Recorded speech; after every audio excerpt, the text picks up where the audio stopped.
Welcome to online classes DO Nalgonda. మనం ఇంతకు ముందుకు భాగంలో 9th క్లాస్కి సంబంధించినటువంటి బహుపదులను గురించి చూస్తున్నాం. బహుపదులు వాటి నిర్వచనం చూసాం మరియు భాగహారం కూడా చూడడం జరిగింది. ఈరోజు మనము బహుపదులకు సంబంధించినటువంటి శేష సిద్ధాంతాన్ని చూద్దాం. శేష సిద్ధాంతం, కారణాంక సిద్ధాంతాన్ని రెండింటిని ఇందులో అర్థం చేసుకునే ప్రయత్నం చేద్దాం. సో ముందు శేష సిద్ధాంతము ఏమని చెప్తుందో దాన్ని మనం స్టేట్మెంట్ ఏందో చూద్దాం. శేష సిద్ధాంతం పి ఆఫ్ ఎక్స్ అనేది ఒక పరిమాణము లేదా అంతకన్నా ఎక్కువ గరిష్ట పరిమాణము గల, అంటే దాని పరిమాణం ఒకటైనా ఉండొచ్చు లేదా అంతకంటే ఎక్కువనైనా ఉండొచ్చు, గల పరిమాణం గల ఒక బహుపది. అంటే పి ఆఫ్ ఎక్స్ అనేది ఒక బహుపది మరియు ఏ అనేది వాస్తవ సంఖ్య. ఏ అనేది ఏదైనా ఒక వాస్తవ సంఖ్య. ఓకే, వాస్తవ సంఖ్య అయినప్పుడు, అంటే ఏ అనేది ఒక వాస్తవ సంఖ్య అయినప్పుడు పి ఆఫ్ ఎక్స్ అనేది ఒక బహుపది అయినప్పుడు పి ఆఫ్ ఎక్స్ను, అంటే ఆ బహుపదిని రేఖీయ బహుపది. ఎక్స్ అనేది వాస్తవ సంఖ్య అయినప్పుడు, ఆ ఏ అనేది వాస్తవ సంఖ్య అయినప్పుడు దాన్ని రేఖీయ బహుపదిగా ఎలా రాస్తున్నాం అంటే ఎక్స్ మైనస్ ఏగా రాస్తున్నాం. అంటే ఏ అనేది దాని బదులు ఏదైనా సంఖ్య ఉండొచ్చు. అంటే ఎక్స్ మైనస్ 1 అని కానీ, ఎక్స్ ప్లస్ 1 అని కానీ, ఎక్స్ మైనస్ 1/2 అని కానీ, ఎక్స్ మైనస్ 3/4 అని ఏదైనా సరే సంఖ్యగా ఉండొచ్చు. రేఖీయ బహుపది యొక్క మన సాధారణ రూపం ఏమనుకుంటున్నాం, ఏఎక్స్ ప్లస్ అని అంటున్నాం మనం. A x plus B. ఏ అనేది చరరాశి, దీని పరిమాణం ఒకటే ఉంది, ఘాతం ఒకటే ఉంది కాబట్టి దీని ఒక పరిమాణం కలిగింది. ఒక పరిమాణం ఉంది అంటే ఘాతం ఒకటి ఉందంటే అది రేఖీయ బహుపది. ఏమవుతుందంటే దాని యొక్క గుణకం అవుతుంది. బి అనేది స్థిర పదం. సో ఇలా ఉంటుంది అనేది మనకు తెలుసు. అంటే ఇది ఏవే ఇట్లనైనా ఉన్నా, అంటే ప్లస్ ఆర్ మైనస్ ఏదైనా ప్లస్లో ఉండాలని ఏమీ లేదు కదా. సో ఈ రూపంలో ఉన్నటువంటిది అంటే రేఖీయ బహుపది. ఎక్స్ మైనస్ ఏచే భాగిస్తే, ఎవరిని భాగిస్తే ఎఫ్ ఆఫ్ ఎక్స్ను భాగిస్తే, ఎవరు భాగించాలి, ఏ అనేది. అంటే ఏ అనేది భాగించడం అంటే రేఖీయ బహుపది రూపంలో తీసుకుంటే ఎక్స్ మైనస్ ఏచే భాగిస్తే వచ్చే శేషము, అంటే ఎఫ్ ఆఫ్ ఎక్స్ను ఎక్స్ మైనస్ ఏచే భాగించినట్లయితే వచ్చే శేషము ఏ రూపం ఉందంటే పి ఆఫ్ ఏ అగును. పి ఆఫ్ ఏ అంటే అర్థం ఏంటిది అంటే ఏ అనే వాస్తవ సంఖ్యను పి ఆఫ్ ఎక్స్ అనేటటువంటి దాంట్లో, అంటే ఎక్స్ చరరాశి గల బహుపదిలో ఎక్స్ ఉన్న చోటల్లో కూడా మనం ఏని ప్రతిక్షేపిస్తే ఏదైతే విలువ వస్తుందో, అంటే ఇలా పాలినామియల్ పిలో ఎక్స్ చరరాశి బదులు ఏని మనం సబ్స్టిట్యూట్ చేసి ఏదైతే విలువ వస్తుందో, అంటే పి ఆఫ్ ఏ విలువ దగ్గర ఏదైతే పి ఆఫ్ ఏ మనం ఎక్స్ బదులు ఏని సబ్స్టిట్యూట్ చేసినప్పుడు ఏదైతే విలువ వస్తుందో అదే ఆ పి ఆఫ్ ఎక్స్ యొక్క ఏమంటున్నాం మనము, శేషము అని అంటున్నాం. ఇది సిద్ధాంతం. పి ఆఫ్ ఎక్స్ అనేది ఒక పరిమాణము లేదా అంతకన్నా ఎక్కువ గరిష్ట పరిమాణము గల బహుపది మరియు ఏ అనేది వాస్తవ సంఖ్య అయినప్పుడు పి ఆఫ్ ఎక్స్ను రేఖీయ బహుపది ఎక్స్ మైనస్ ఏచే భాగిస్తే వచ్చే శేషము పి ఆఫ్ ఏ అగును. ఇప్పుడు దానికి ఒక ఎగ్జాంపుల్ చూద్దాం. ఇక్కడ చూడండి, X cube plus 3x² plus 3x plus 1 అనేది ఉంది. ఇదొక బహుపది.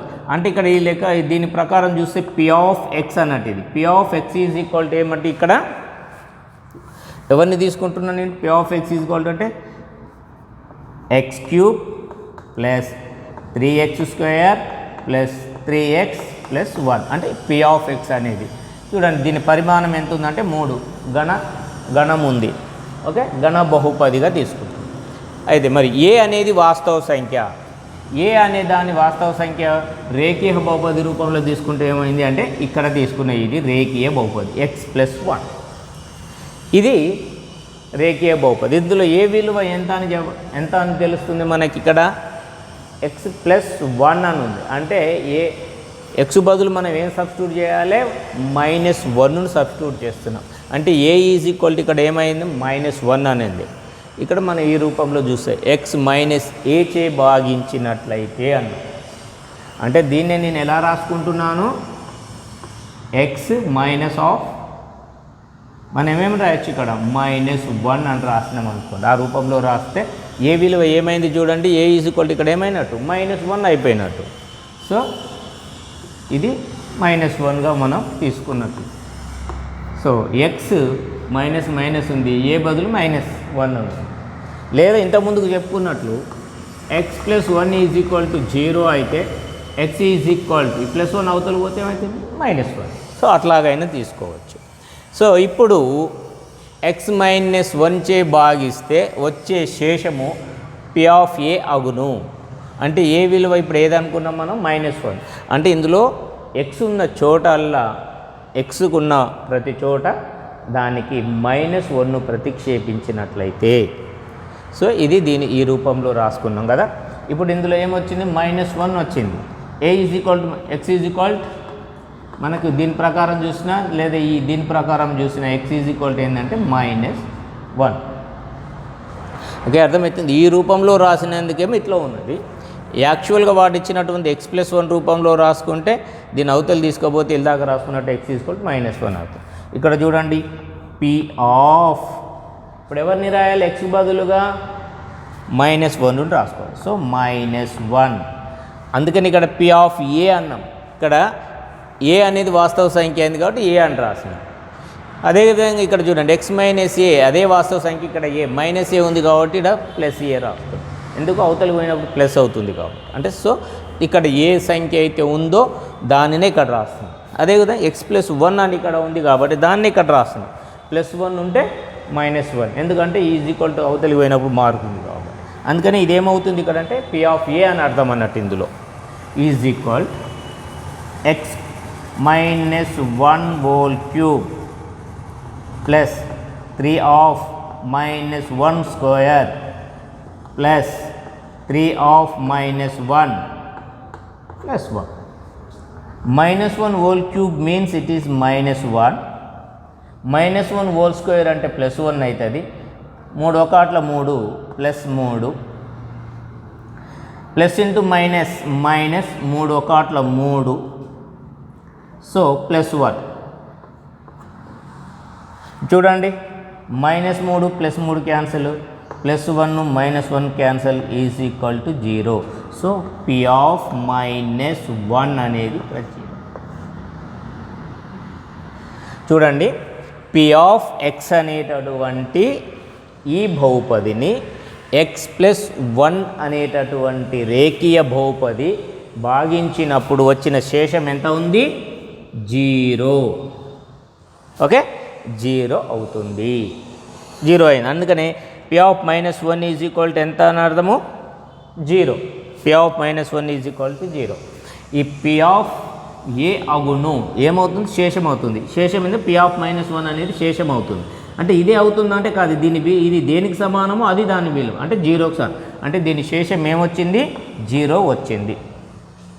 Okay, P of -1 is equal to 0 కాబట్టి దీని శేషం ఎంత అంటే x³ + 3x² + 3x + 1ను x+1 చే భాగించినట్లయితే శేషము 0 వస్తుంది. ఇక్కడ P ఆఫ్ ఏ అంటే అర్థం ఏమిటి అంటే ఏగా సబ్స్టిట్యూట్ చేసినప్పుడు వచ్చినటువంటి విలువ అదే శేషం అవుతుంది, ఆ విలువనే శేషం అవుతుంది. సో ఇది శేష సిద్ధాంతం. ఇక్కడ ఇంకొకటి, ఇందులోనే మనం దీన్ని శేష సిద్ధాంతము, దీనినే కాస్త మార్చుకుంటే కారణాంక సిద్ధాంతము అని కూడా అనొచ్చు. ఈ శేష సిద్ధాంతాన్ని తీసేసి మిగతావన్నీ కూడా మనం తీసేసి, నేనేం మార్పు చేయకుండా శేష సిద్ధాంతాన్ని మాత్రమే తీసి దీన్ని కారణాంక సిద్ధాంతము అని అంటారు. కారణాంక సిద్ధాంతం. ఈ కారణాంక సిద్ధాంతం అంటే ఇంతసేపు ఉన్నది ఇదే స్టేట్మెంటు, కారణాంక సిద్ధాంతంగా మారినప్పుడు ఏమవుతుందంటే చూడండి, సేమ్ P ఆఫ్ x అనేది ఒక పరిమాణము లేదా అంతకన్నా ఎక్కువ గరిష్ట పరిమాణము గల బహుపది మరియు a అనేది వాస్తవ సంఖ్య అయినప్పుడు P ఆఫ్ xను రేఖీయ బహుపది x-a చే భాగిస్తే వచ్చే శేషము P ఆఫ్ a అగును అన్నాడు. శేషం వరకు వచ్చినప్పుడేం P ఆఫ్ a అంటాడు. ఇక్కడ ఈ అగును అనేది తీసేస్తే ఇది కారణాంక సిద్ధాంతంలోకి మారుతుంది. శేషము పి ఆఫ్ ఏ అయిన P of A is equal to ఏమైతే అంటే 0 అయితే, ఇంతకు ముందుకేం పి ఆఫ్ ఏ అగును అన్నాడు. అగును అంటే ఏదైనా విలువ రావచ్చు, కొన్ని సందర్భాల్లో 0 రావచ్చు. ఇప్పుడు ఈ ఎగ్జాంపుల్ ఇది 0 వచ్చి, అన్ని సందర్భాలలో 0 రాకపోవచ్చు. సో అప్పుడు P of A is equal to విలువ వచ్చింది అని అనుకోండి, అది శేషం వచ్చింది అంట. అందుకని అప్పుడు శేష సిద్ధాంతం అవుతుంది. కారణాంక సిద్ధాంతం ఏమీ లేదు. ఏదైతే P of A is equal to 0 అయ్యిందో, ఎప్పుడైతే 0 వచ్చిందో అప్పుడు 0 వచ్చినట్లయితే పి ఆఫ్ ఏ ఏమవుతుందంటే దానికి కారణాంకం అవుతుంది. అంటే P of A is equal to 0 అయితే, అంటే పి ఆఫ్ ఏ ఎక్స్ బదులు ఏని సబ్స్టిట్యూట్ చేసినప్పుడు అది 0కు సమానమైనట్లయితే అప్పుడు మనం సబ్స్టిట్యూట్ చేసినటువంటి విలువ ఏదైతుందో అది దానికి కారణాంకం అవుతుంది. P of A equal to 0 అయితే ఇప్పుడు ఇదేమవుతుంది, ఎక్స్ మైనస్ ఏ అనేది పి ఆఫ్ ఎక్స్కు కారణాంకము. అంటే P of A is equal to 0 అయినప్పుడు మాత్రమే కారణాంకం అవుతుంది, లేకపోతే కాదు అన్నారు. ఇప్పుడు ఇక్కడ చూడండి, ఇదే ఎగ్జాంపుల్ మళ్ళీ మనం చూస్తే x³ + 3x² + 3x + 1, okay, x + 1 చే భాగించినాం. అంటే భాగించడము అంటే ఏంటంటే సబ్స్టిట్యూట్ చేసే శేష సిద్ధాంతం ప్రకారం చేసినాం. మనకేమొచ్చింది, పి ఆఫ్ 1 సబ్స్టిట్యూట్ చేసినప్పుడు ఏ బదులు -1 ప్రతిక్షేపించినప్పుడు ఏమిటి, P of -1 is equal to 0 వచ్చింది. కాబట్టి ఈ x + 1 అనేటటువంటిది దీనికి ఏమవుతుంది, ఇప్పుడు కారణాంకం అవుతుంది. ఎందుకు, 0 వచ్చింది కాబట్టి. అంటే P of A is equal to ఏమైంది, 0నే కదా. పి ఆఫ్ ఏ బదులు -1 అనుకున్నాం, ఇది దేనికి సమానం, 0. So p of A is equal to 0 వచ్చింది కాబట్టి అప్పుడు కారణాంకం అవుతుంది. 0 రాకపోతే శేషం అవుతుంది. 0 వచ్చింది అని అంటే ఏ విలువను ప్రతిక్షేపించినప్పుడు అది 0 వస్తుందో అలా వచ్చినప్పుడు అది కారణాంకం అవుతుంది. ఏ విలువను సబ్స్టిట్యూట్ చేసినప్పుడు 0 కాకుండా విలువ వస్తుందో అప్పుడు అది శేషము మాత్రమే అవుతుంది, ఆ విలువ శేషము అవుతుంది. ఇప్పుడు ఈ విధంగా మనము కారణాంక సిద్ధాంతము, శేష సిద్ధాంతము రెండిటిని కూడా మనం కాస్త చిన్న మార్పుతోటి, ఏం లేదు, ఒక బహుపదిని తీసుకున్నప్పుడు ఆ బహుపదికి ఒక రేఖీయ బహుపదితో భాగారం చేసినప్పుడు వచ్చే శేషం కనుక్కోవాలంటే అందులో ఉన్న చరరాశి బదులు మనం రేఖీయ చరరాశిలో ఉన్నటువంటి ఈ రూపంలో ఉన్న దాంట్లో ఏ అనే విలువ చోట ఏ అయితే విలువ ఉంటుందో, ఎలాంటి సంఖ్య ఉంటుందో ఆ సంఖ్యను ఆ చరరాశి బదులు సబ్స్టిట్యూట్ చేసినప్పుడు అది 0కు సమానమైతే కారణాంకం అవుతుందంటాము. 0కు సమానం కాకుండా ఏదైనా విలువ వచ్చినట్లయితే అది శేషం అవుతుంది. ఇది మనకు బహుపదులు మరియు కారణాంక విభజనలో ఉన్నటువంటి 2 సిద్ధాంతాలు. ఇంతకుముందుకు చూసింది ఏంటిది, శేష సిద్ధాంతము, ఇది కారణాంక సిద్ధాంతం. సో దీనికి సంబంధించినటువంటి 1-2 లెక్కలను మనము ఇప్పుడు చూద్దాం. ఓకేనా, రైట్. ఇంతకుముందుకు మనం నేర్చుకున్నటువంటి సిద్ధాంతాలను ఉపయోగించి ఈ లెక్కలను చూద్దాం. అభ్యాసం 2.3లో 9వ లెక్కని మనం చూద్దాం. 2x³ + 3x² + ax + b అను బహుపదిని x - 2 చే భాగిస్తే శేషము 2. అంటే ఈ బహుపదిని, అంటే it is p of x అన్నట్టు. So p of x is equal to, మనం సాధన చేస్తే okay, ఇదేముంది, 2x³ + 3x² + ax + b. ఈ బహుపదిని x - 2 చే భాగించినప్పుడు శేషము 2 వస్తుంది అన్నాడు. x - 2 చే భాగించినప్పుడు శేషం 2 అన్నాడు. x - 2 అన్నప్పుడు x ఉన్న చోట్ల మనం ఏం రాయాలి, -2 ఉంది కాబట్టి +2ని సబ్స్టిట్యూట్ చేయాలి. ఎందుకంటే మళ్ళీ ఒకసారి మనం చూద్దాం, x - 2 అనేది రేఖీయ బహుపది అయినట్లయితే దాని శూన్య విలువ ఏమవుతుంది, మనం ఇంతకుముందు చెప్పుకున్నట్టు ax + b అయినప్పుడు దీని అవతలిపోతే దీని శూన్య విలువ ఏం రాసుకున్నాం, x = -b/a అని రాసాం. అదేవిధంగా దీన్ని రాస్తే ఏమవుతుంది, శూన్య విలువ x = +2 అవుతుంది. ఓకే, ఇంతకుముందుకు దాన్ని గుర్తు చేసుకుంటే అంటే ఇప్పుడు x ఉన్న చోటల్లో మనం ఏం రాయొచ్చు, 2ను సబ్స్టిట్యూట్ చేయాలి. చేసినప్పుడు శేషం ఎంత వస్తుందని చెప్తున్నాడు, 2కు సమానం అవును. ఇప్పుడు చూడండి అదే ఇందులో రాస్తున్నాం. P(2) ఎందుకు రాస్తున్నామో అర్థమైంది కదా, x = సో 2(2) (3) + 3(2) + a × 2 + b. ఇది సబ్స్టిట్యూట్ చేసినప్పుడు విలువ ఏమవుతుంది, P(2) ఏది వస్తే అది శేషం అనుకున్నాం. ఆ శేషం ఎంత వస్తుందో ముందే చెప్పి ఎంత వచ్చిందని చెప్తున్నాడు, 2. కాబట్టి ఇది దేనికి ఈక్వల్ చేసుకోవాలి, మనము 2కు సమానం చేసుకోవాలి. ఎందుకు, ఈ విలువ ప్రతిక్షేపించినప్పుడు ఇదే కదా వస్తున్నది, శేషం 2 అని వస్తున్నది. కాబట్టి x ఉన్న చోటల్లో 2ను ప్రతిక్షేపించినప్పుడు శేషం 2 వస్తున్నది కాబట్టి ఆ 2ను రాస్తాం. ఇప్పుడు దీన్ని సింప్లిఫై చేద్దాం. 2³ అంటే 8. సో ఇంకొక స్టెప్ వేసుకుందాం. 2(8) + 2² అంటే 4, 3 × 4 + 2 2a + b = 2. ఇప్పుడు సింప్లిఫై చేస్తే 16, 12 3 12 + 2a + b = 2. ఓకేనా, ఇక్కడ చూస్తే 28 అవునా, 2a + b ఈ 2 కలిపితే మనకు 28 = 2. ఓకే, ఈ విధంగా మనకి ఒకటో సమీకరణం. ఇంకా దీన్ని మార్చుకుంటే 2a + b ఇది అవతలకు పోతే 2 - 28 2a + b = -26. ఇది మొదటి దాని వల్ల వచ్చినటువంటిది. Okay, clear. ఇప్పుడు ఇదేమంటున్నాడు, సేమ్ ఇదే బహుపదికి x + 2 చే భాగించినప్పుడు, ఇలాగనేమో x - 2 చే భాగించినప్పుడు 2 శేషం వచ్చింది. అదే x + 2 చే భాగించినప్పుడు శేషం ఎంత వస్తుంది, -2 వస్తుంది. ఇప్పుడు -2. సో ఇది ఒక భాగం. ఇప్పుడు దీన్ని సేమ్ దీంట్లో ఇప్పుడు ఏం పెట్టుకోవాలి, x - 2 చే అన్నప్పుడు దీని శూన్య విలువ ఏమవుతుంది, సేమ్ మళ్ళీ ఇంకొకసారి చూద్దాం. ఇది 1వది అనుకుంటున్నాము. ఇప్పుడు 2వ దాన్ని రాస్తున్నా.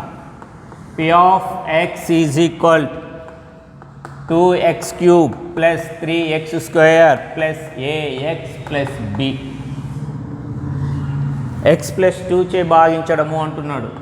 x + 2 చే 0, x = +2 అవుతుంది, -2 అంటే x ఉన్న చోటలో -2 రాయాలి. రాద్దాం. P(-2) = 2 (-2) + 3(-2) + ax + b.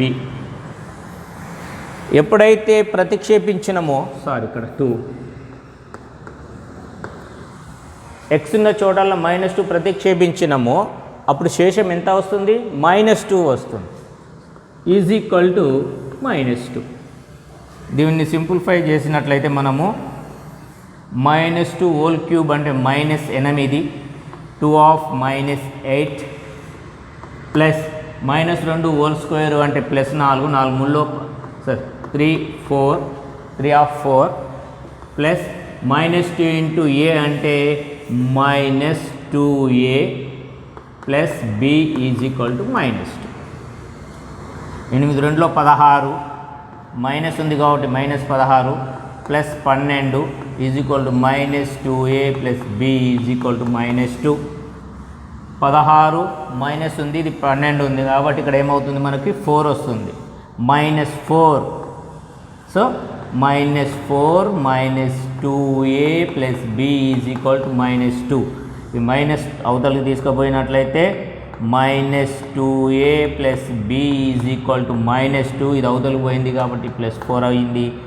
Next -2a + b = మనకు +2 వచ్చింది. ఇది రెండవది.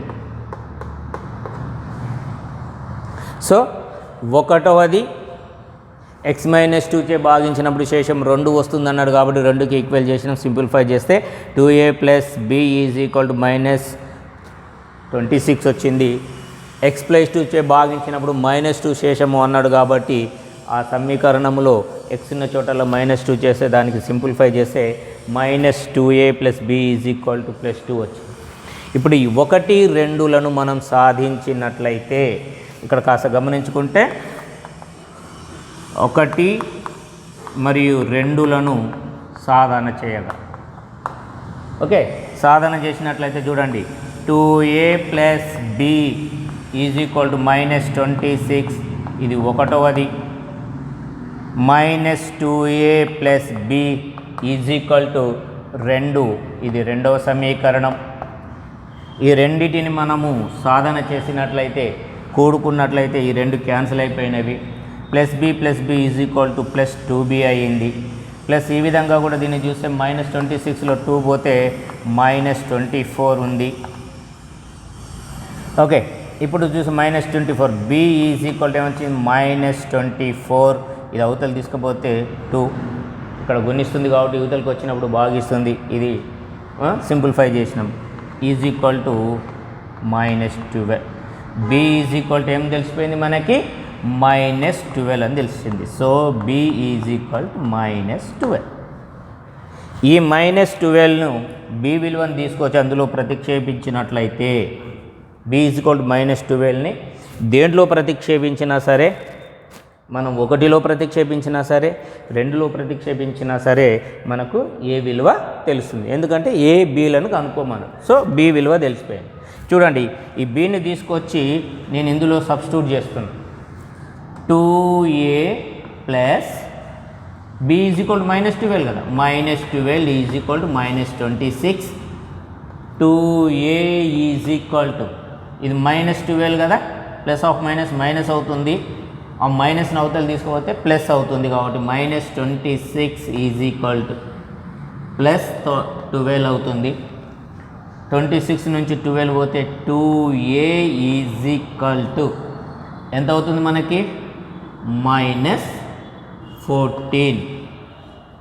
ఓకే, -14. ఇక్కడ దీన్ని a ఈజ్ ఈక్వల్ టు ఏమవుతుంది, a is equal to -14/2 is equal to 7. So a is equal to -7. a is equal to మనకి ఇందులో ఈ లెక్కలు ఏం తెలిసిపోయింది, a విలువ -7 అని, b విలువ -12 అని తెలిసింది. సో ఈ విధంగా ఇందులో ఉన్నటువంటివి లెక్కలని మనం జాగ్రత్తగా గమనించుకుంటే ఇది సింప్లిఫికేషన్ చేయడం మనకు తెలుసు కాబట్టి ఇది. సో ఈ విధంగా శేష సిద్ధాంతాన్ని ఉపయోగించుకొని మనం ఈ లెక్కలని ఈ విధంగా సాధన చేయవచ్చు. ఓకేనా, ఇంకొక లెక్కని మనం ఇక చూద్దాం. ఓకే, మనము ఇంకొకటి కారణాంక సిద్ధాంతం ఆధారంగా చేసుకొని కొన్ని లెక్కలని చూడడానికి ప్రయత్నం చేద్దాం. ఇప్పుడు అభ్యాసం 2.4లోని 2వ బిట్టులో 4వ లెక్కను చూద్దాం. ఈ లెక్కను మీరు పూర్తిగా అవగాహన చేసుకున్నట్లయితే ఈ 2.4లో ఉన్నటువంటి 1వ బిట్టు లెక్కలు చేయొచ్చు. 2వ బిట్టులో ఉన్నటువంటి మిగతా లెక్కలు 2వ బిట్లో 5 లెక్కలు ఉన్నవి. నేను 4వది చెప్తున్నాను. ఇక 1, 2, 3, 5 కూడా మీరు చేయొచ్చు. అదేవిధంగా అభ్యాసం 2.4లో ఉన్నట్టు 3వ లెక్కని చేయొచ్చు, 4వ లెక్కను చేయొచ్చు, 5వ లెక్కలు, అన్ని లెక్కలు చేయడానికి మీకు వీలుగా ఉంటుంది. ఒక్కసారి మీరు గమనిస్తే జాగ్రత్త అర్థం చేసుకుంటే ఈ లెక్కను బట్టి మిగతా లెక్కలన్నీ చేయొచ్చు. సో ఇప్పుడు చూద్దాం. అభ్యాసం 2.4లో 2వ బిట్లో 4వ లెక్క ఏమంటున్నారు, f(x) is equal to 3x³ + x² - 20x + 12, ఇది ఒక బహుపది. g(x) is equal to 3x - 2 అనేది ఒక రేఖీయ బహుపది. ఈ రేఖీయ బహుపది కారణాంకం అగునో కాదో తెలపండి. అంటే ఈ 3x - 2 అనే రేఖీయ బహుపది 3x³ + x² - 2x + 12కి 20x + 12కి కారణాంకం అవుతుందా కాదా అని. అంటే కారణాంక సిద్ధాంతం ఏం చెప్తుంది, మనం దీంట్లో గుర్తు చేసుకుంటే ఈ రేఖీయ బహుపదికి శూన్య విలువను కనుక్కొని ఆ శూన్య విలువని f(x) ఇచ్చినటువంటి బహుపదులు ప్రతిక్షేపించినప్పుడు అది జీరోకు సమానము అయితేనేమో కారణాంకం అవుతుంది, జీరోకు సమానం కాకపోతే కారణాంకము కాదు. కారణాంక సిద్ధాంతం అదే కదా చెప్తున్నది. ఎఫ్ ఆఫ్ ఎక్స్ అనేటటువంటి బహుపదికి జి ఆఫ్ ఎక్స్ అనేది లేదా ఏఎక్స్ ప్లస్ బి అనే రేఖీయ బహుపది కారణాంకము అయినట్లయితే ఎఫ్ ఆఫ్ ఎక్స్లో బి బై ఏని ప్రతిక్షేపిస్తే అది జీరోకు సమానం కావాలి అని అనుకున్నాం కదా. అదే విధానాన్ని ఇక్కడ గమనిస్తుంది. సో ఇప్పుడు జి ఆఫ్ ఎక్స్ యొక్క 3x-2 అనే దాని యొక్క రేఖీయ బహుపది యొక్క శూన్య విలువను కనుక్కుంటే 3x - 2 = 0, 3x = +2, x = 2/3. అంటే x ఉన్న చోటలో మనం ఎంత రాయాలి? ఇప్పుడు 2/3ని ప్రతిక్షేపించాలి. అప్పుడు 0 మనకు వస్తే అది కారణాంకం అవుతుంది, లేకుంటే కాదు. చూద్దాం. F of direct S x బదులు 2/3 = 3 2/3 whole cube, okay, plus x² అంటే 2/3 whole square minus 20 of 2/3 plus 12. So ఇది 0 అయితే కారణాంకం అవుతుంది. అంటే ఈ విలువ ఇదంతా కూడా 0 అయితే మన కారణాంకం అవుతుంది, లేకపోతే కారణాంకం కాదు. సింప్లిఫై చేద్దాం. ఎఫ్ ఆఫ్ 2/3 = దీన్ని మనం చేసినట్లయితే 3 ఆఫ్ 2 క్యూబ్ అంటే 8, 3 క్యూబ్ అంటే 27 ప్లస్ 2 హోల్ స్క్వేర్ అంటే 2 స్క్వేర్ 4, 3 స్క్వేర్ 9. ఇక్కడ ఏం చేస్తున్నాము? మనము ఘాతాంక సూత్రాలు వాడుకుంటున్నాం. a/b హోల్ ఘాతం n అయితే a ఘాతం n by b ఘాతం n అని ఎలాగైతే రాసామో ఆ సూత్రం ప్రకారం మనం ఈ విధంగా చేస్తాం. -20 ఇది ఇంటూ 2/3 ప్లస్ 12. దీన్ని సింప్లిఫై చేసుకుంటే ఇప్పుడు ఇంటూ దీనిలాగానే ఇక్కడ వస్తుంది కదా.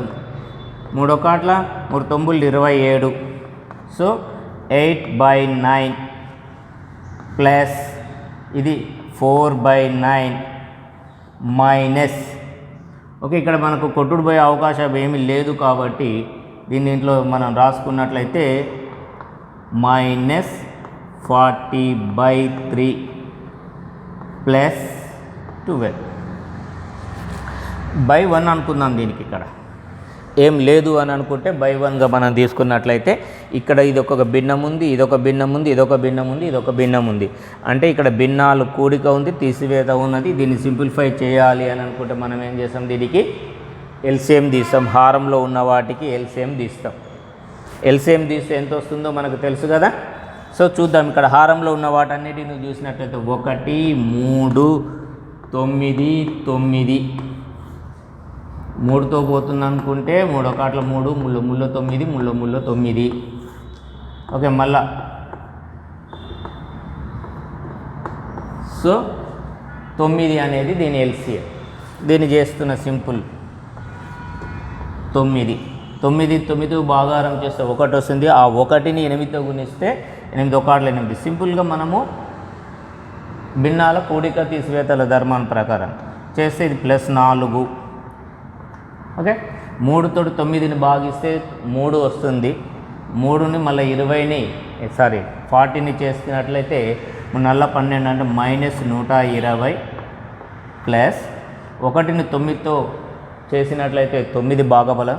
9 నుంచి 9 × 12 ఎంత వస్తుంది? 108. ఇప్పుడు చూద్దాం. ఇక దీన్ని సింప్లిఫై చేసినట్లయితే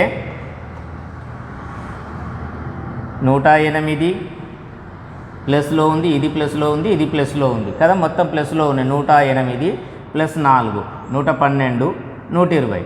సో ప్లస్ 120 అంటే -120 ప్లస్ 120. 8 4 12 అట్లా చూసిన 20. So 120 plus 120/9 0/9.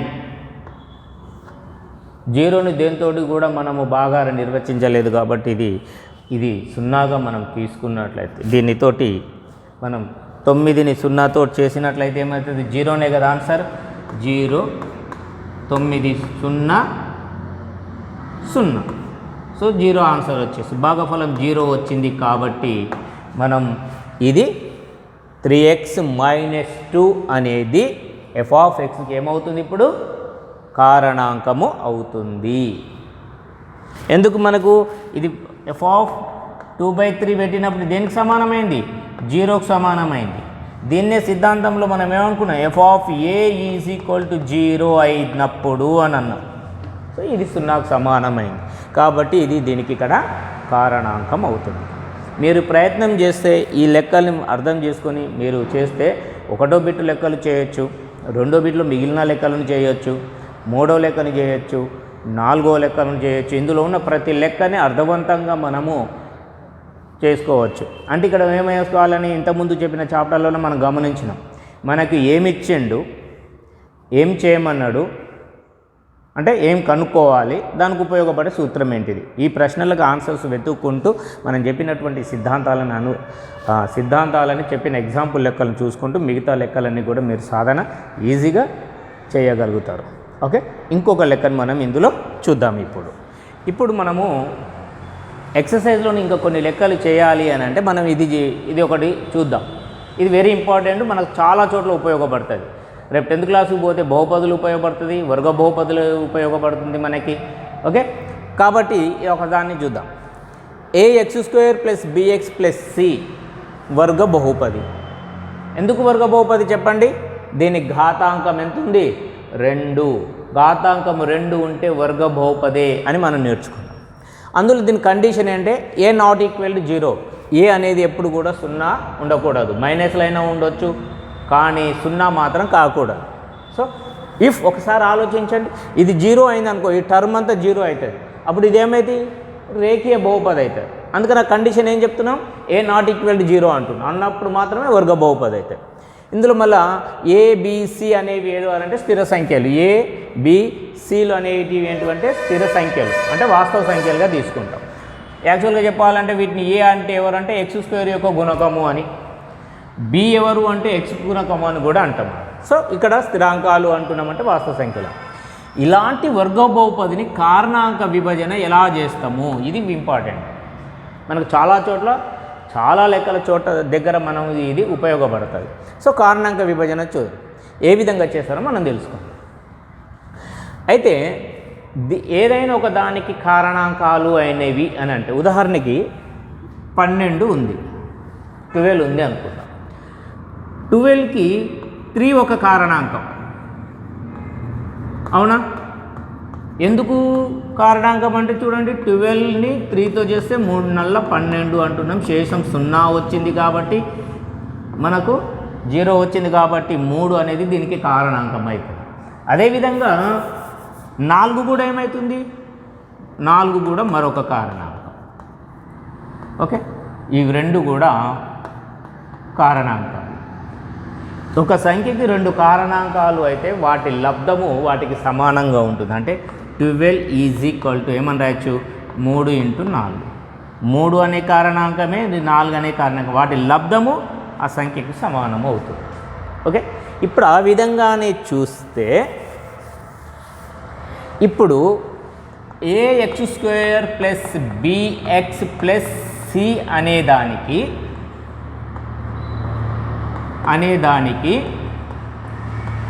నేనేమంటున్నా? px - s. Okay, sorry, q అనుకుందాం మనం. px + q అనేది ఒక కారణాంకం. ఇలాగ 12కు 3 ఎలా కారణాంకం అనుకున్నామో, ఈ వర్గ బహుపదికి ఇది ఒక కారణాంకం. ఇక్కడ కారణాంకాలు జనరల్గా ఆలోచన చేస్తే ఘాతం ఎంత ఉంటుందో అన్ని కారణాంకాలు ఉంటాయి సార్. రేఖీయ బహుపదికి ఒకటే కారణాంకం ఉంటుంది, అదే ఒకటే శూన్య విలువ అని అంటాం దానినే. వర్గ బహుపదికి 2 కారణాంకాలు ఉంటాయి, ఘన బహుపదికి 3 కారణాంకాలు ఉంటాయి, 4 ఘాతం ఉన్నట్లయితే 4 కారణాంకాలు ఉంటాయి, 4 శూన్య విలువలు ఉంటాయి. సో జనరల్గా మనం ఆలోచన చేయొచ్చు. సో ఇక్కడ చూస్తే దీనికి 2 కారణాంకాలు ఉంటాయి. ఒకటి px + q అనేది ఒక కారణాంకము, ఇంకోటి నేనేమనుకుంటున్నా అంటే RX ప్లస్ ఎస్ అనేది ఒక కారణాంకం. ఈ రెండు కూడా దీనికి కారణాంకాలు అయినప్పుడు ఇందాక చెప్పుకున్నట్టు ఏం రాయొచ్చు, ax² plus bx plus c is equal, ఆ రెండింటి లబ్ధంగా రాసుకోవచ్చుగా, px ప్లస్ q తర్వాత rx ప్లస్ s. ఎందుకు రాశాను ఇప్పుడు? ఇందాక ఉదాహరణ ఏం చేసినాం, 12 ఈజ్ ఈక్వల్ టు 3 ఇంటూ 4 అని రాసినాం. 3 ఒక కారణాంకము, 4 ఒక కారణాంకం అయినప్పుడు ఆ రెండింటిని లబ్ధంగా రాసాను. ఇక్కడ కూడా నేను అదే చేసిన. దీనికి ఇదొక కారణాంకం, ఇదొక కారణాంకం కాబట్టి ఆ రెండింటి లబ్ధానికి సమానం చేసాను. దీన్ని సింపుల్గా మనం చేసినట్లయితే గమనిస్తే ఈ రెండింటిని చేస్తే మనకి ఏంటిది, PR x² కదా, ఇది గుణకారం చేస్తాం. p into r PR x into x x² plus next ఇదేమవుతుంది, PS x అవుతుంది. తర్వాత దీన్ని చేసినట్లయితే RQX అవుతుంది. ఈ రెండింటిని ఇంటి చేసినట్లయితే SQ అవుతుంది. దీన్ని మనం PR x² ప్లస్ ఇక్కడ x ఉంది, ఇక్కడ x ఉంది, x కామన్ తీసినట్లయితే మనకు ఇక్కడ PS ఉంటుంది. PS plus RQ, x common తీసి x ప్లస్ మనకేంది SQ. ఇక్కడ ఇప్పుడు వీటిని కంపారిజన్ చేసినాం అనుకోండి, రెండింటిని పోల్చుకున్నాం అనుకోండి, ax² ప్లస్ bx ప్లస్ cని ఇక్కడ చేస్తే x²కు గుణకం ఏముంది, PR ఉంది. ఇక్కడ x² గుణకం ఏముంది, a. అంటే a ఈజ్ ఈక్వల్ టు దేనికి సమానమైంది, PRకు సమానం. అదేవిధంగా b అనేది ఏముంది, ఇక్కడ xకి x ఉన్నది కదా, b బదులు ఉన్నారు, b is equal to PR plus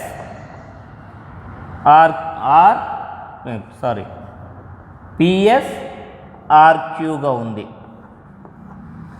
C ఎలా ఉంది, ఇక్కడ ఉన్న C ఏంది, SQగా ఉంది. ఓకే, ఇక్కడ మనము గమనించుకున్నట్లయితే, ఇక్కడ వీటిని మనం గమనించుకున్నట్లయితే ఒకదానిదొకటి అంటే వాటి గుణకాలను పోల్చుకున్నాం అంటే x² గుణకం PRగా ఉంది, x గుణకం b ఏమో PS ప్లస్ RQగా ఉంది, C ఏమో SQ కూడా ఉంది. ఇక్కడ మనం కాస్త గమనించినట్లయితే b అనేది మధ్యపదం అంటే x గుణకము అనేది 2 పదాల మొత్తముగా ఉంటుంది. చూడండి, PS అనే ఒకటి RQల పదాల మొత్తముగా ఉంటుంది, b అనేది 2 పదాల మొత్తముగా ఉంటుంది.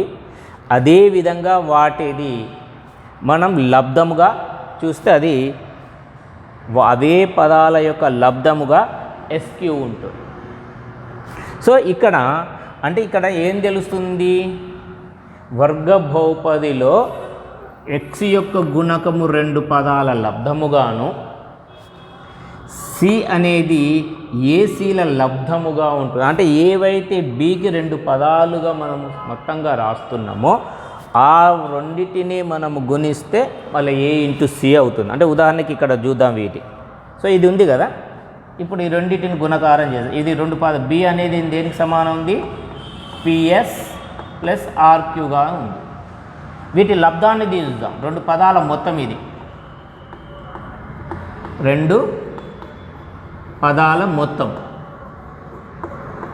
ఇప్పుడు దీన్నే లబ్ధంగా రాసినట్లయితే PS into RQ, PS into RQ లబ్ధంగా ఉన్నది కాబట్టి ఇట్లా కూడా రాయొచ్చు కదా. ఈ రెండింటిని ఒక దగ్గర PR అనే ఒకటి లబ్ధంగాను, SQ అనేది ఒక లబ్ధంగా రాయొచ్చు కదా, అంతే కదా. అంకెలు ఎటు అయినా రాయొచ్చు గుణకారంలో ఉన్నారు. అప్పుడు PR అంటే ఎవరు చూడండి, మనం ఇక్కడ చెప్పుకున్నట్టు A, ఓకేనా. SQ అంటే ఎవరు ఉన్నారు, C.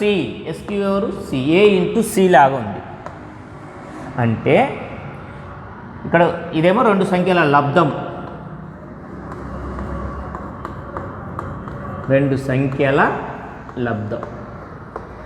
సో సింపుల్గా మనం గుర్తుపెట్టుకోవాల్సింది ఏంటంటే వర్గ బహుపదిలో మధ్య పదాన్ని రెండు పదాలుగా మొత్తంగా రాస్తే ఏ రెండు పదాల మొత్తంగా రాస్తున్నా ఆ రెండు పదాలను గుణకారం చేసినట్లయితే ఆ వచ్చే లబ్ధం దేనికి సమానం అంటే ఏ ఇంటూ సికి సమానం.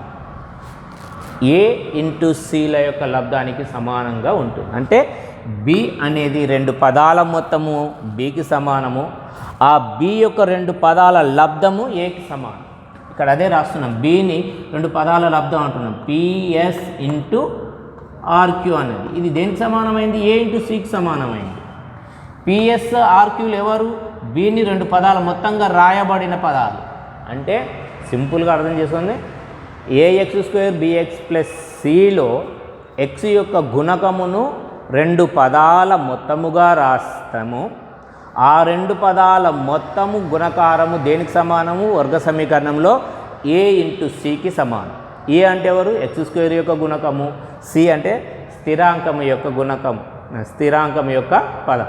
ఈ రెండు అంటే ఏ సిల లబ్ధము బి పదాల మొత్తము ఏవైతే పదాలు తీసుకున్నా వాటి లబ్ధానికి సమానంగా ఉండదు. అంటే కాస్త మీరు వివరణ అంటే ఇంకా క్లియర్గా రాసినట్టయితే దీన్ని నేను ఇంకో తిరిగి ఎలా రాస్తాను అంటే చూడండి, ఏఎక్స్ స్క్వేర్ ప్లస్ బి అనేది రెండు పదాల మొత్తంగా అంటే ఆ బిని నేను ఎలా రాస్తాను మొత్తంగా కదా, ఇది కదా, పిఎస్ ప్లస్ ఆర్క్యూ ఏది ఇందాక మనం గుణకారం చేస్తే వచ్చినటువంటిది అంటే ఇది, it is equal to B.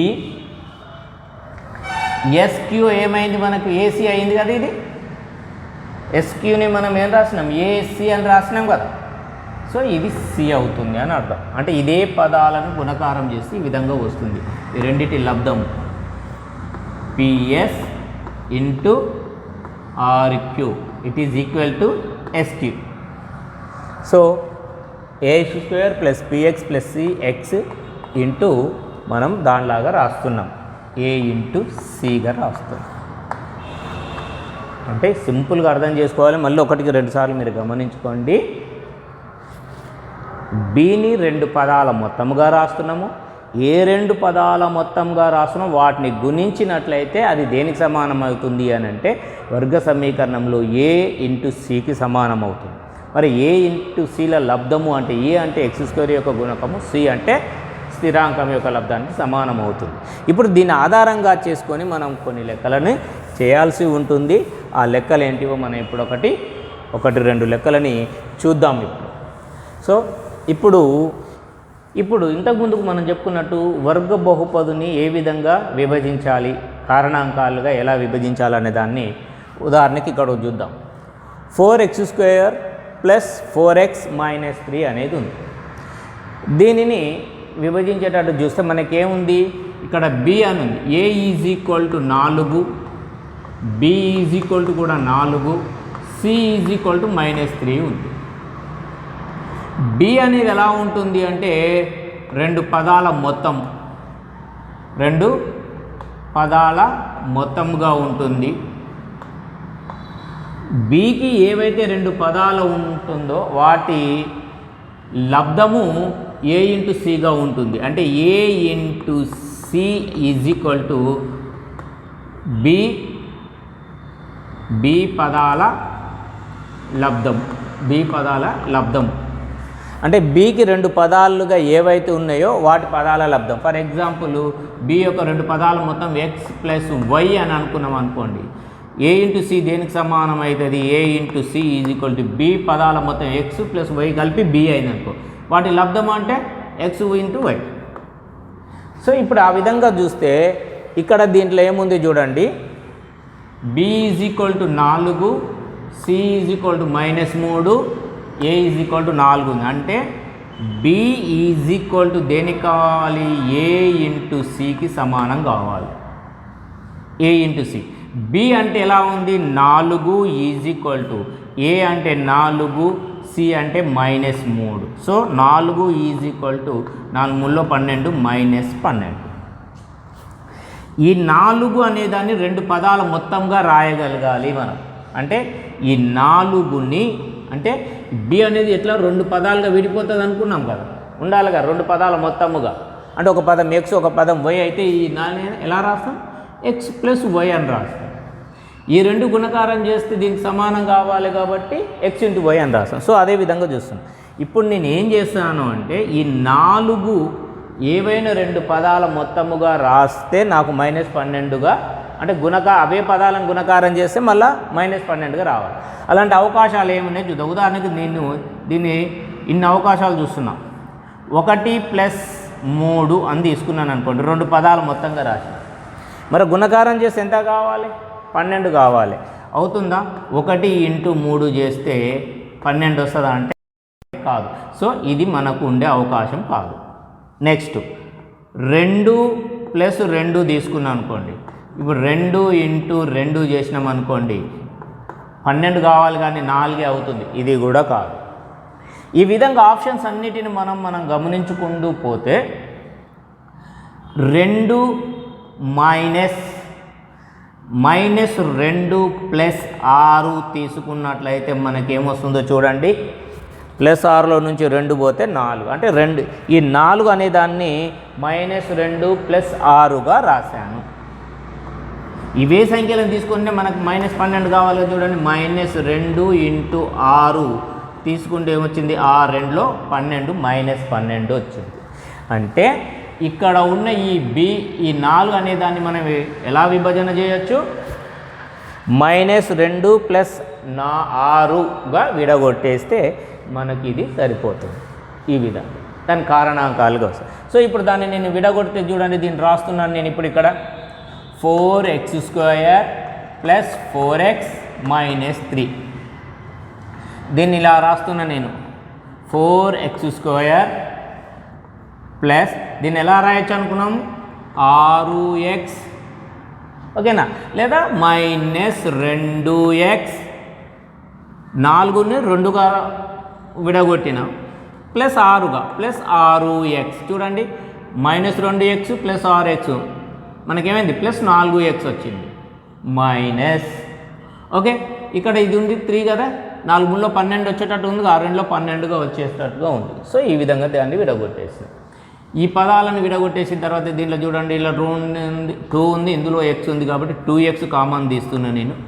2x common తీస్తే మనకి ఇక్కడ ఏమొచ్చింది? 2x వచ్చేసింది. 2x వచ్చేసింది, ఈ x బయటికి పోయింది కాబట్టి -1 ఇక్కడ మనకు ఉంది. ఇక్కడ మనకు సేమ్ ఉండాలి కాబట్టి ఇక్కడ మనం ఇక్కడ ఏం చేయొచ్చు? 2xని మనం కామన్ తీసినట్లయితే ఇక్కడ మనకి ఇదేముంటుంది? 3x కామన్ తీసినట్లయితే, ఎందుకంటే ఇక్కడ బ్రాకెట్లో ఏదైతే వచ్చిందో ఇక్కడ కూడా అదే రావాలి మనకి. అందుకనే 2x - 1 అని ముందుగానే తీసుకొని కూడా ఇప్పుడు చూడండి 6x రావాలి, +6x రావాలి కాబట్టి ఇక్కడ ఏముండాలి? మనకు ప్లస్ ఉండాలి. 3 × 2 = 6, ఓకేనా? 6 × x అంటే ఇది x అవసరం లేదు ఇక్కడ. ఇక మనకు 3 కామన్ తీసినట్లయితే 3 × 2 = 6, 6x అవుతుంది. Plus into minus 3 1 3. సో ఇక్కడ కామన్ ఎంత తీస్తున్నాం మనము? 3 కామన్ తీస్తున్నాం.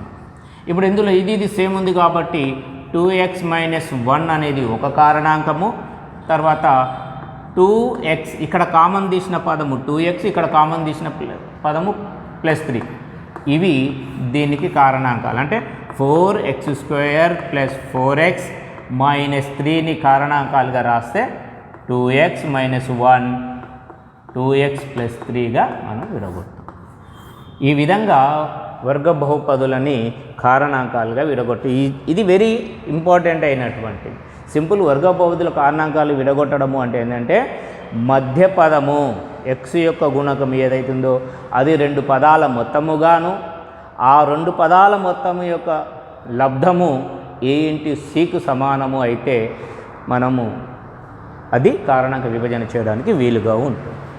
ఓకే, ఇప్పుడు అలాంటిదే ఘన బహుపదిని ఇస్తే ఎలా చేస్తామో చూద్దాం. ఇప్పుడు ఇక్కడ మనము దీన్ని చూద్దాం. x³ - 13x² + 32x + 20 అని ఉంది. దీనికి కారణాంక విభజన చేయండి అన్నాడు. దీనికి కారణాంక విభజన చేయాలి అంటే దీనికి ఎన్ని సాధనాలు ఉంటాయి, ఎన్ని శూన్య విలువలు ఉంటాయి అంటే, లేదా ఎన్ని కారణాంకాలు ఉంటాయి అంటే 3 ఉంటాయి. ఎందుకంటే దీన్ని ఇంతకు ముందుకే చెప్పుకున్నాం, గణము 3, దీని ఘాతాంకం 3 ఉంది కాబట్టి 3. మరి దీన్ని ఇలా ఉంటే చేయలేనప్పుడు దీన్ని వర్గ బహుపదిలోకి మార్చుకోవాలంటే దీనికి ఒక కారణాంకం మనకు తెలిసి ఉండాలి. ఫర్ ఎగ్జాంపుల్ దీంట్లో నేను దీనికి x ఈజ్ మైనస్ 1 ఇస్తే ఇది ఏమవుతుందో చూద్దాం. -1 whole cube plus 13 -1 whole square plus 13 -1 plus 20. -1 whole cube అంటే -1, -1 హోల్ స్క్వేర్ అంటే 1, 13 ఒకట్ల 13 అంటే ప్లస్ 13 ప్లస్ ఇంటూ మైనస్ -32 అవుతుంది ప్లస్ 20. చూడండి ప్లస్ 20 ప్లస్ ఇది ఎంత అయింది 33 అయింది ప్లస్ 33 -32 -1 -33 అయింది. అంటే ఇది ఈక్వల్ ఏమైంది 0 అయింది. -x బదులు -1 ప్రతిక్షేపించినప్పుడు 0 వచ్చింది అని అంటే -1 అనేది దీనికి కారణాంకం అవుతుంది. -1 దీనికి కారణాంకం అయ్యింది అని అంటే దీని రేఖీయంలో రాసే x+1 అనేది దీనికి ఒక కారణాంకం అవుతుంది. అవును కదా, ఏది ఇంతకుముందు మనం చెప్పిన ప్రకారం. ఇప్పుడు చూడండి x³ plus 13x² plus 32x plus 20కి x+1 ఒక కారణాంకం. అనేది తెలిసిపోయింది. x+1 అనేది ఒక కారణాంకం అయిపోయింది. మిగతా దీన్ని x+1గా ఇక కామన్ వచ్చేటట్టుగా మనం తీసుకున్నట్లయితే ఈ x³ ప్లస్ దీన్ని ఎలా విడదీసుకోవాలనే దాన్ని మనం చూస్తే x+1 రావాలి కాబట్టి నేను ఇక్కడ నుంచి వస్తున్నా 20. ఇది 1 కావాలంటే 32ను ఏం రాయాలి 20xగా నేను విడగొడుతున్నా. ఎందుకంటే ఇందులో నేను 20ని కామన్ తీసాను అనుకోండి x+1 వస్తుంది. అంటే మనకి ఇది ఏదైతే మొదటి కారణాంకం ఉందో ఆ కారణాంకం వచ్చేటట్టుగా ఈ పదాలను విడగొట్టేటట్టు చూసుకోవాలి. సో 32xలో 20x ఇది వచ్చింది అంటే ఇక్కడ ఎన్ని ఉంటాయి 12x ఉంటుంది. 32x అయిపోయింది. ఇక్కడికి వచ్చేసరికి 13x² ఉండాలి. 13x² ఉండాలి కాబట్టి ఇక్కడ 12x² మనము 32x² కాబట్టి ఇక్కడ 12x ఉంది అంటే మనకి ఇక్కడ ప్లస్ 12x² కావాలి. 12x² అంటే ఇక్కడ ఎంత వస్తుంది x² వస్తుంది. So x² plus 12x² 13x². ఇక్కడ 12 ఉంది కాబట్టి 12xని కామన్ తీసినట్లయితే మనకు 1 వస్తుంది. కాబట్టి ఈ విధంగా మనం కాస్త జాగ్రత్తగా ఆలోచించుకొని పదాలను విడదీసుకున్నట్లయితే చూడండి ఇప్పుడు ఈ 2 పదాలు ఉన్నాయి. ఇప్పుడు చూడండి ఇది ఇక్కడ ఏం లేదు, ఇదేమో x² plus 12x² 13x². 32x నేను చేసిన 12x ప్లస్ 20x 32x. ఇది అలాగే ఉంచేసుకున్నాం. ఎందుకంటే మనకు కామన్ తీసినప్పుడు x+1 వచ్చేటట్టుగా మనం చూసుకోవాలి. అది మనం ముందుగానే గమనించుకొని చూసుకోండి. ఇప్పుడు చూడండి ఇక దీంట్లో నేను ఏం చేస్తున్నా ఈ రెండింటిని కామన్ తీస్తున్నా. ఇందులో x² కామన్ తీస్తే ఇక్కడ ఏం మిగిలింది x మిగిలింది. ఇది ఇలా పోయింది కాబట్టి 1. చూడండి x+1 వచ్చింది. ఈ పదాల నుంచి x+1 కామన్ వచ్చింది. ఇప్పుడు ఈ రెండిట్లో చూద్దాం. ఈ రెండిట్లో నుంచి నేను ఏం చేస్తున్నా 12xని కామన్ తీస్తున్నా. ఇది ఎందుకు 12x ఉంది కాబట్టి 12xని కామన్ తీసిన.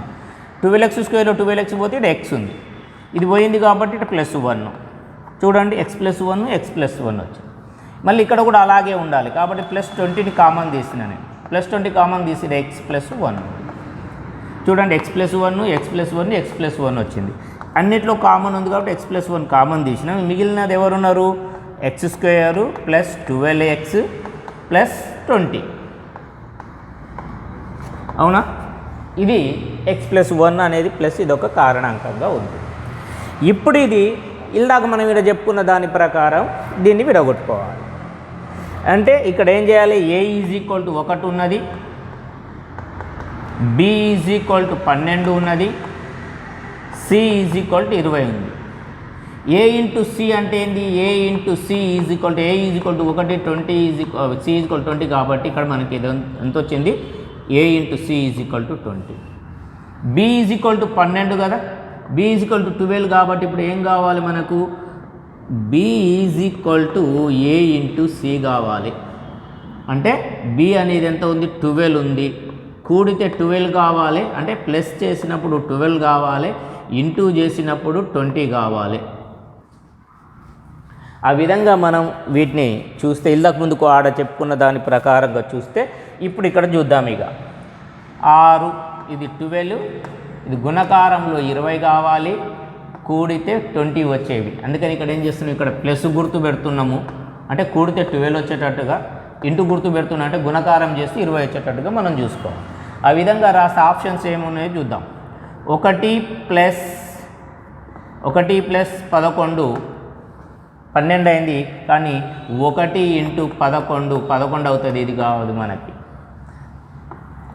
ఇది ఆప్షన్ కాదు సార్, ఇది రాంగ్, మనకు ఉపయోగపడనిది ఇది. ఇక్కడేమి ఇది గుణకారం, ఇంటూ గుర్తు అంటే ఇది గుణకారం. సో ఈ విధంగా మనం రాసుకుంటూ పోతే మనకు ఏమైతే వస్తుందో చూద్దాం. ఏమొస్తుంది?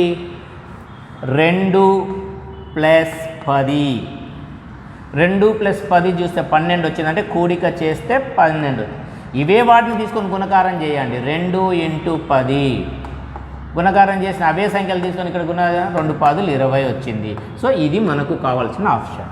ఇప్పుడు దీనిని ఆ విధంగా విడగొడుతున్నాం. సో ఇప్పుడు చూడండి, x+1 అనే కారణాంకం అలాగే ఉంచేద్దాం. దీన్ని విడగొడుతున్నాం.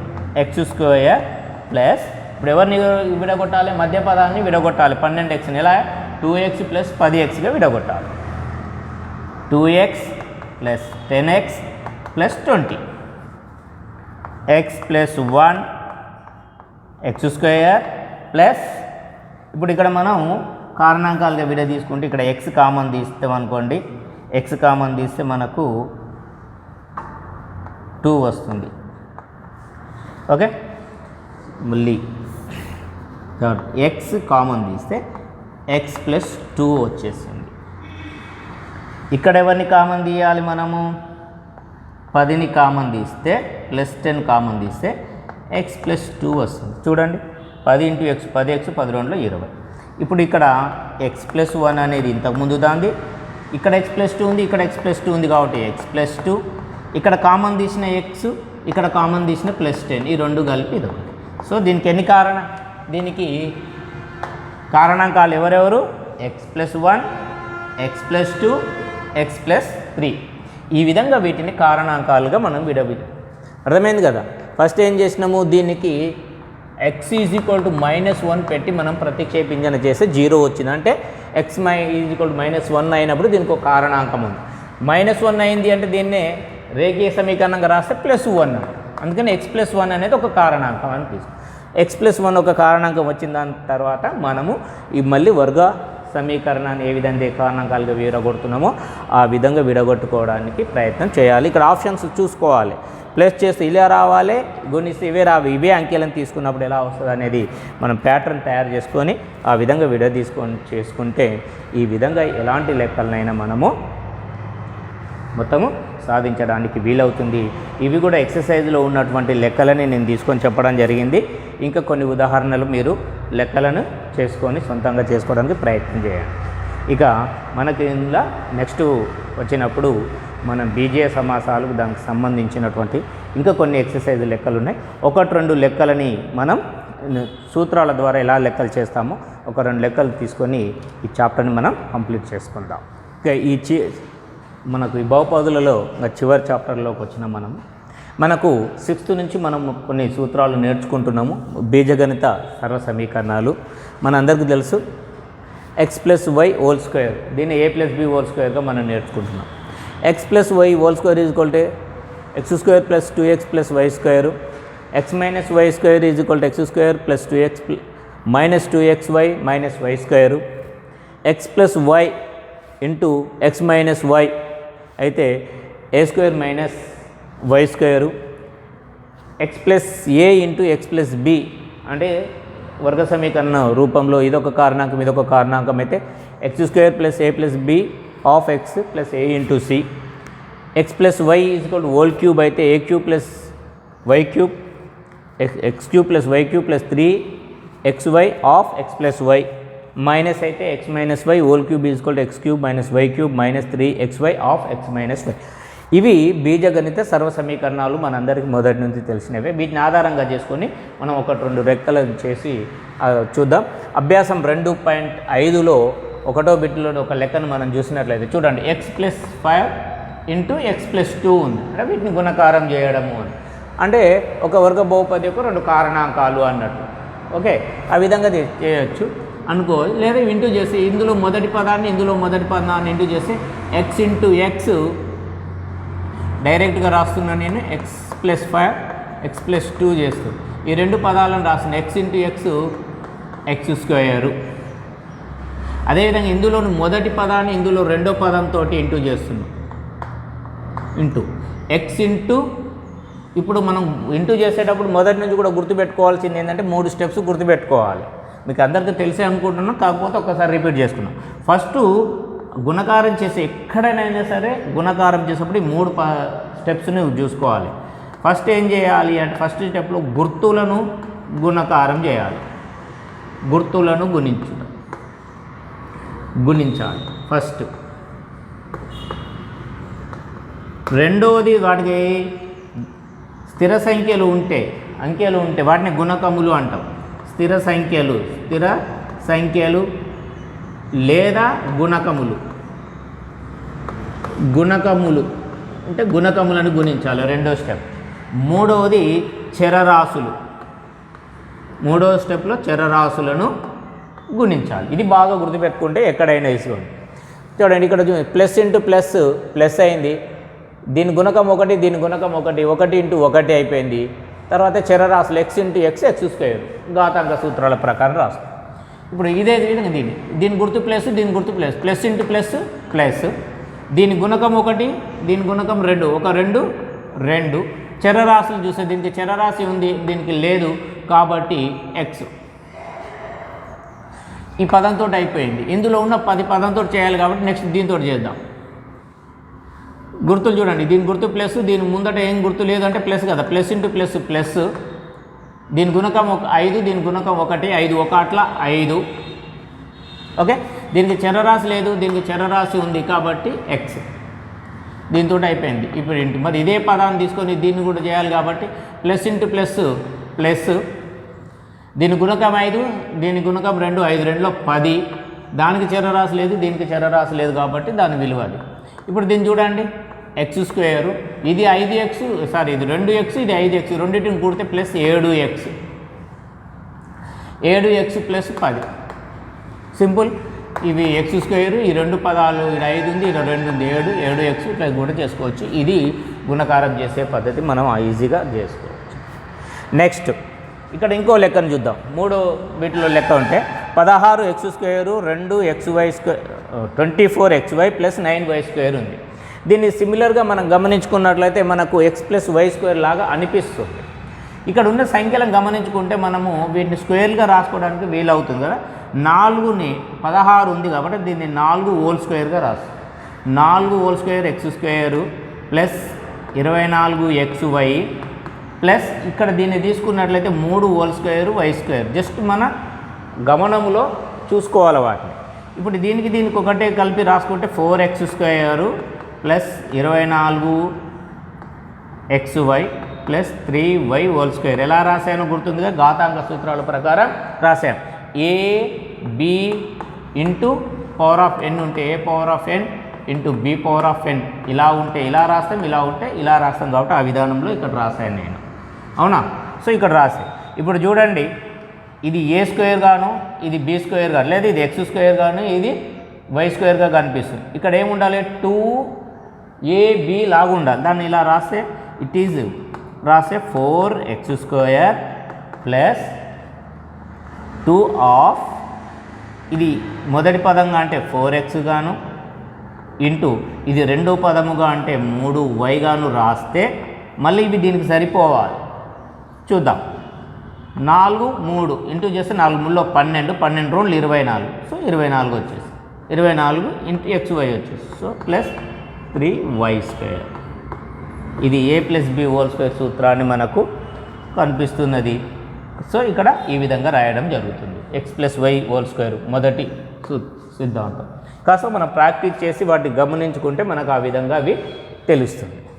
సో ఇంకొక లెక్కను చూద్దాం. ఇందులో రెండో బిట్టులో లెక్కలను మనం గమనించినట్లయితే 101/99 మామూలు సాధారణంగా గుణకారాలు చేస్తే మనం చేయవచ్చు.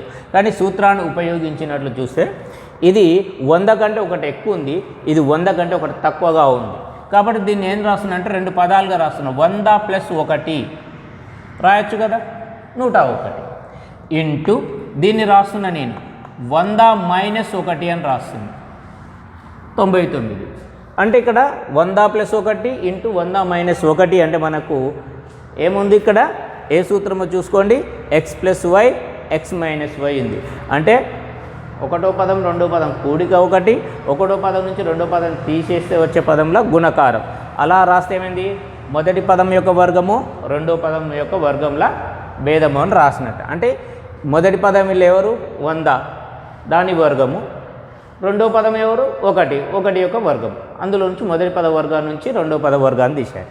లేదా సింపుల్గా మనం దీన్ని పోల్చుకున్నట్టయితే x plus y into x minus y. X is equal to ఇక్కడ 100, y is equal to 1. So x plus why X minus y is equal to x square minus y square రాసినట్లయితే 100 whole square minus 1 whole square. 100 whole square అంటే 100 into 100 చేస్తే మనకి 10,000 minus 1 whole square అంటే 1. 10,000 నుంచి 1 పోతే 9,999. ఈ విధంగా బీజగణిత సర్వ సమీకరణాలు ఉపయోగించుకొని మనం ఈ లెక్కలన్నీ చేయొచ్చు. పుస్తకంలో ఉన్నటువంటి లెక్కలన్నిటినీ సూత్రాలన్నీ ఒక దగ్గర రాసుకొని వాటిని మనము విశ్లేషణ చేసుకొని ఈ లెక్కలు చేసుకోవడం ఇది. సో ఇక్కడికి వస్తే 102 హోల్ క్యూబ్ ఉంది. మామూలుగా అయితే దీన్ని ఏం చేస్తాం, 102 ఇంటూ 102 ఇంటూ 102 అని 3 సార్లు వేసి గుణకారం చేయాల్సిన అవసరం ఉంది. ఇప్పుడు అలా కాకుండా దీనిని కూడా మనం బీజగణిత సూత్రాలను ఉపయోగించుకొని చేసుకున్నట్లయితే X plus Y whole cube, X plus Y whole cube is equal to X cube plus why cube plus 3xy of X plus Y. So ఇక్కడ మనం దీన్ని రాసినట్లయితే నేనేం రాస్తున్నా, 100 ప్లస్ 2 హోల్ క్యూబ్ అని రాస్తాను. ఇక్కడ ఆ సూత్రం ప్రకారం చూస్తే ఎక్స్ ఈజ్ ఈక్వల్ టు 100 ఉంది, వై ఈజ్ ఈక్వల్ టు 2 ఉంది. ఇప్పుడు ఒక్కసారి సూత్రాన్ని విశ్లేషించి రాసుకున్నట్లయితే x cube plus why cube plus 3xy of X plus y. చూసుకోండి ఇక్కడ x plus why cube is equal to X cube plus why cube అంటే మొదటి పద వర్గము, మొదటి పదం యొక్క గణము ప్లస్ రెండో పదం యొక్క గణము plus 3 of x into y, 3 into xy of X plus y. దాన్ని ఆ విధంగా రాసుకుని ఇందులో మనం సబ్స్టిట్యూట్ చేస్తే x is equal to 100 cube plus 2 cube plus 3 of 100 into 2 plus 100 plus ఇది కొడితే మనకు 102 వచ్చేసింది. దీని అన్నిటిని కూడా సింప్లిఫై చేసుకోవాలి మనం ఇక. ఓకే, 100 క్యూబ్ అంటే okay plus 8, 3 into 100 300 into 2 600 into 102. వీటన్నిటిని సింప్లిఫై చేసి కూడితే మనకి దీనికి సంబంధించినటువంటి లెక్క కంప్లీట్ అయిపోతుంది. కావాలంటే విడివిడిగా చేసి కూడా మనం చూసుకోవచ్చు. ఈ విధంగా అభ్యాసంలోని 2.5లోని అక్కడక్కడ బిట్టుకు ఒక లెక్క మనం చేసాము. మిగతా వాటినన్నిటిని కూడా మీరు జాగ్రత్తగా సూత్రాలను అనువర్తించుకొని సూత్రాల ప్రకారం విభజించుకొని కారణాంకాలుగా విభజించుకొని ఈ లెక్కలన్నీ కంప్లీట్ చేసుకుందాం. ఇంకేమైనా ఇందులోంటి హార్డ్ లెక్కలు ఏమైనా ఉంటే మనం ఇంకొక క్లాసులో ఆ హార్డ్ లెక్కలకు సంబంధించినటువంటి లెక్కలు 1-2 చూద్దాం. దీన్ని మీరు బాగా ప్రాక్టీస్ చేసినట్లయితే ఇంకా మీకు పరిపూర్ణంగా బహుపదులు మొత్తం కూడా మనకు అయిపోయినట్టుగా తెలుస్తుంది. ఇందులో ఉన్న లెక్కలు మాత్రం ప్రతిదీ మీరే ప్రాక్టీస్ చేసుకోవాల్సి ఉంటుంది. అంతవరకు సెలవు, ధన్యవాదాలు.